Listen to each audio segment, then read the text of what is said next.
என் அன்பு குழந்தையே, இதுவரை உன்னுடைய வாழ்க்கையில் நீ சந்தித்த வாழ்க்கை வேறு, இனிமேல் நீ சந்திக்க போகும் நாட்கள் வேறு. இதுவரை நீ சந்தித்த நிகழ்வுகளும் இனி உன்னுடைய வாழ்க்கையில் நீ சந்திக்க போகும் நிகழ்வுகளும் முற்றிலுமாக வேறானது. இதுவரை நீ என்ன நினைத்தாலும் நடக்காமல் போனது, நீ என்ன கேட்டாலும் கிடைக்காமலே போனது. தோல்விகளையும் வலிகளையும் ஏமாற்றங்களையுமே இதுவரை நீ சந்தித்து வந்தாய். சந்தோஷம் என்பது வெறும் வார்த்தையில் மட்டும்தான் உன் வாழ்க்கையில் இருந்தது. இப்படியே தொடர்ந்து விடுமோ என்கின்ற அச்சமும் பயமும் உன்னுடைய மனதில் எழுந்துள்ளது. என் கண்மணியே, இதுவும் எப்போதும் தொடர்ந்து கொண்டும் வராது. உன்னுடைய நிலை மாறத்தான் போகின்றது. இனி உன்னுடைய வாழ்க்கை வேறு கோணத்தில் பயணிக்கப் போகின்றது. ஆம் தங்கமே, இனி நீ புதிய பாதையில் பயணிக்கப் போகின்றாய். இதனால் வரையில் நீ கண்ட தோல்விகளையும் ஏமாற்றங்களையும் வழிகளையும் ரணங்களையும் சற்று மறந்துவிடு. உன்னுடைய மனதை பக்குவப்படுத்திக் கொள். வாழ்வில் நடக்கும் இன்ப துன்பங்களை உள்ளதை உள்ளபடி ஏற்கும் மனப்பான்மையை முழுமையாக வளர்த்துக்கொள். நீ எந்நேரமும் கவலைகளாலும் விரக்தியாலும் மூழ்கியே இருப்பதால் தான் உன்னுடைய கடமைகளில் நீ கவனம் செலுத்தாமல் உன்னுடைய மனம் சிதறுகின்றது. எப்போதும் விழுந்து கொண்டே இருக்கின்றோமே என்று அருவிகளோ காலையில் பூத்து மாலையில் வாடிவிடுவோமோ என்று மலர்களும் வருந்துவதில்லையே. வீழ்ந்த அருவிதானே அகன்ற ஆறாக நாம் வாழ்வதற்கு தேவையான வற்றாத ஜீவ நதியாக ஓடிக்கொண்டிருக்கின்றது. ஒரு நாள் மட்டுமே பூத்தாலும் அந்த மலர்கள் தான் இறைவனடி சேருகின்றது. எனவே தான் நான் அடிக்கடி கூறுவது, இங்கே எதுவுமே நிரந்தரமில்லை, எல்லாம் நன்மைக்கே என்று எடுத்துக்கொள். இவ்வுலகம் நம்மை எப்படி பார்க்குமோ என்று வருத்தப்பட தேவையில்லை. இங்கு உள்ளவர்களின் பார்வைக்கு விளக்கம் அளித்துக் கொண்டே இருக்க முடியாது. ஒவ்வொருவருக்கும் உன்னை நீயே நிரூபித்துக் கொண்டிருக்க முடியாது. சிலர் உன்னை திமிர் பிடித்தவர் என வசைபாடிக்கொண்டே இருக்கலாம். ஆனால் சிலர் உன்னை அற்புதமானவர், அன்பானவர் என்று பாராட்டிக் கொண்டும் இருக்கலாம். யார் எதை கூறினாலும் நீ உன்னுடைய வாழ்க்கையில் நேர்மையாகவும் உண்மையாகவும் இரு. நீ யார் என்பது உனக்கும் எனக்கும் தெரிந்தால் போதும். உன்னுடைய மனசாட்சிக்கும் எனக்கும் மட்டும் பயந்து நட. வேறு எதற்காகவும் யாருக்காகவும் நீ பயப்பட தேவையில்லை. வாழ்க்கையில் முன்னேற வேண்டுமானால் உன்னை பற்றிய மற்றவர்களின் மதிப்பீடுகளிலிருந்து உனக்கு தேவையானது நல்லதை மட்டுமே எடுத்துக்கொள்ள வேண்டும். மற்றவர்களை கவனத்தில் கூட எடுத்துக்கொள்ளாதே. தேவையற்ற வீண் சொற்களை மனதிலிருந்து அழித்துவிடு. அச்சொற்களை மனதிற்குள் தேக்கி வைத்து உன்னுடைய வளர்ச்சிக்கு நீயே தடையாக இருக்காதே. மற்றவர்கள் என்ன கூறினாலும் அவைகள் உன்னை பற்றிய மற்றவர்களின் கருத்து. அவை ஒருபோதும் உன்னுடைய வாழ்க்கைக்கு பயன்பட போவதில்லை. உன்னை பற்றிய உன்னுடைய கருத்து என்ன என்பதுதான் உன் வாழ்க்கையை மேம்படுத்தும். நீ யார் என்பதை நீயே உணர வேண்டும். நீ நல்லவரா, மனதில் வஞ்சகம் இல்லாதவரா என்பதையெல்லாம் நீதான் தெரிந்து கொள்ள வேண்டும். சுய மதிப்பீடு செய்து கொள்ள வேண்டும். அவர்கள் இருந்தால் அதை திருத்திக் கொள்ள வேண்டும். ஏனென்றால் உன்னை பற்றி உன்னை விட வேறு யாருக்கும் தெளிவாக தெரிய போவதில்லை. எனவே இன்று முதல் நீ மற்றவர்களின் பேச்சுக்கு அத்தனை மதிப்பு கொடுத்து கொண்டிருக்காதே. அதை மனதில் போட்டு குழப்பிக் கொண்டும் இருக்காதே.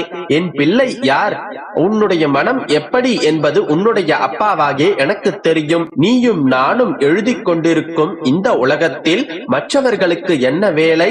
என்னை நீ சார்ந்திரு, என்னை மட்டுமே சார்ந்திரு. வாழ்க்கைக்கு தேவையான அனைத்தையும் நான் உனக்கு செய்து தருகின்றேன்.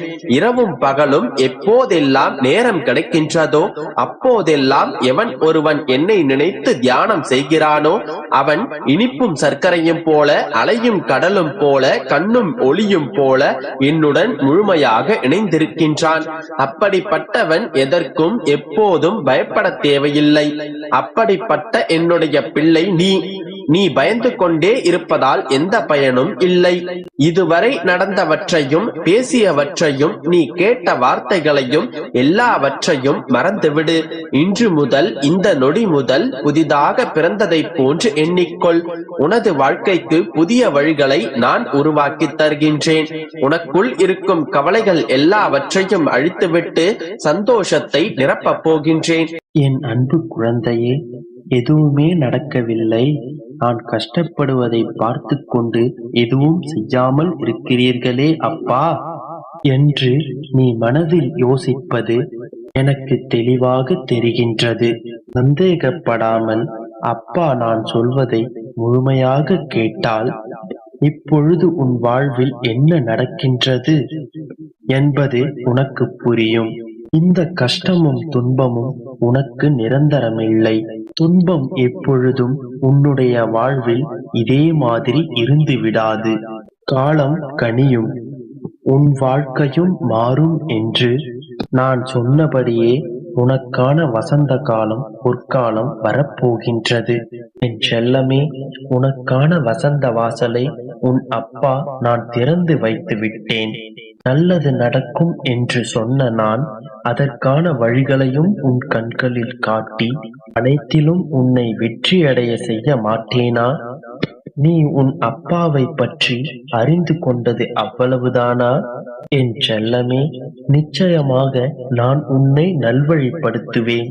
அதே வழியில் சென்று இப்பொழுது நான் உன்னை வெற்றி பெறவும் வைக்கப் போகின்றேன். உனக்கான ஒன்று நடக்கவில்லை என்றால் நிச்சயமாக அதற்கும் மேலான ஒரு விஷயம் நடக்கப் போகின்றது என்று புரிந்து கொள். நான் இருக்கும் பொழுது நீ எதற்காகவும் கவலைப்படக்கூடாது. என் அன்பு குழந்தையே, மகிழ்ச்சியோடு இரு. உன்னை நான் மறக்கவே இல்லை. உன் வேண்டுதலை நான் மறக்கவும் மாட்டேன் தங்கமே. அதனால்தான் நான் உனக்கும் சேர்த்து போராடிக் கொண்டிருக்கின்றேன். ஒவ்வொரு முறையும் காலம் கடந்து போய்கொண்டே இருக்கின்றதே, இன்னும் நமக்கானது நடக்கவில்லையே என்று கவலைப்படாதே. ஆனால் உன் அப்பா உனக்கான சிறந்ததைத்தான் செய்து கொண்டிருந்தேன். உனக்கு பிடித்த மாதிரி உன்னுடைய வாழ்க்கையை வடிவமைத்துக் கொண்டிருக்கின்றேன் என் செல்லமே. அதனால்தான் இத்தனை நாட்கள் உனக்கு கிடைக்க வேண்டியது தாமதமாகிக் கொண்டிருக்கின்றது. நீ என் மீது வைத்திருக்கும் உண்மையான அன்பிற்கு நிச்சயமாக நான் உனக்கு பதில் சொல்வேன் என் செல்லமே. உன்னுடைய மனக்கவலைகள் எல்லாமே கூடிய விரைவில் உன் மனதை விட்டு நீங்க போகின்றது. நீ நினைக்கின்ற எல்லாமும் நிச்சயம் நடக்கும். நீ எதை நினைத்தும் கவலைப்படாதே. உனக்கு துணையாக உன் அப்பா நான் இருக்கின்றேன். நான் உன் மீது வைத்திருக்கும் அன்பு ஒரு பொழுதும் மாறாது என் தங்கமே. அதனால் எதற்கும் கவலைப்படாதே. உன் தந்தை